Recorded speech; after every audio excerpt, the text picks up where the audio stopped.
मेरा एक जन मेरे मुंह के पास बैठा था, हाथ और पैर पीछे बांध रखे थे, पूरा कपड़े फाड़े थे। हाँ, चिल्लाने की कोशिश करी तो बोला तेरे पति को मार देंगे।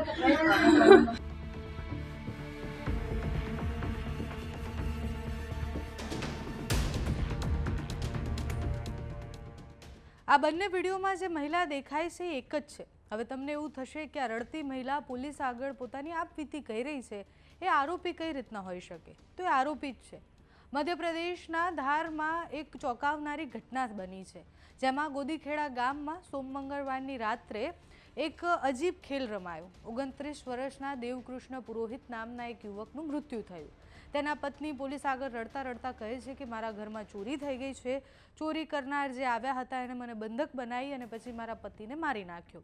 પછી પ્રશ્ન એ થયો કે એને બંધક બનાવીને રાખી એના પછી પોલીસ આગળ જઈને જ્યારે રડે છે, પોલીસને પણ એ પ્રથમ નજરે તો એવું લાગે છે કે આ સામાન્ય લૂંટનો કેસ છે। ઘરમાંથી દાગીના ગાયબ છે, રૂપિયા ગાયબ છે, પણ પોલીસને પછી એવું લાગે છે કે આમાં કંઈક ગડબડ હોઈ શકે।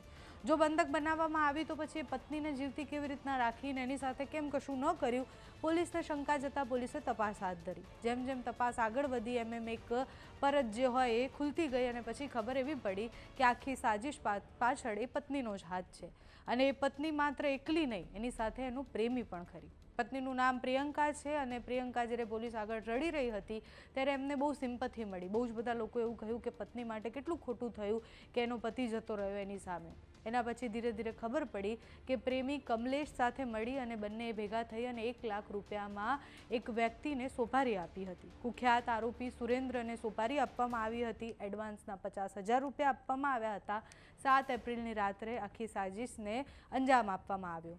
પોલીસની તપાસમાં શું સામે આવ્યું? પ્રિયંકાની ધરપકડ બાદ પોલીસે શું સવાલ કર્યા, એણે શું જવાબ આપ્યા તે સાંભળો તમે। थाना राजौर अंतर्गत ग्राम गोंदीखेड़ी चारण से सूचना प्राप्त हुई थी कि देवकृष्ण पुरोहित और पत्नी प्रियंका पुरोहित अपने घर में रात को सोए थे। उनकी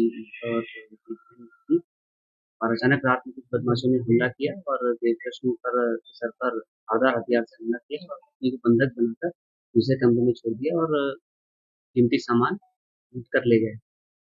अस्पताल ले जाते समय देवकृष्ण पुरोहित की मृत्यु हो गई।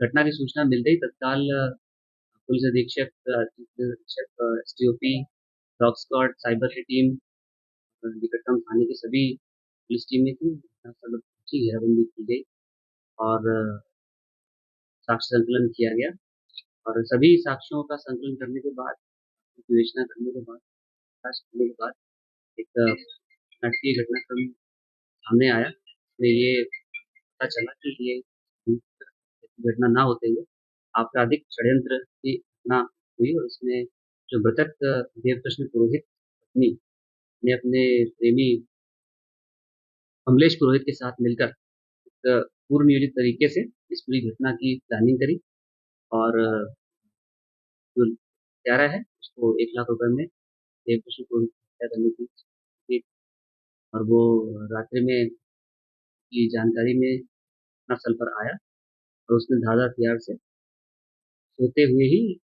देवकृष्ण पुरोहित की हत्या कर दी और लूट का घटनाक्रम क्रिएट करने की इंटेंशन से इसको देवकृष्ण की पत्नी को बांधकर फिर उस कमरे में रख दिया और घटना के कुछ समय बाद उसको चिल्लाने के लिए बोला, जिसका तो उसने घटना के 10 से 15 मिनट बाद इसकी सूचना कर दी। इस तरह से सभी लोग जागे और इसमें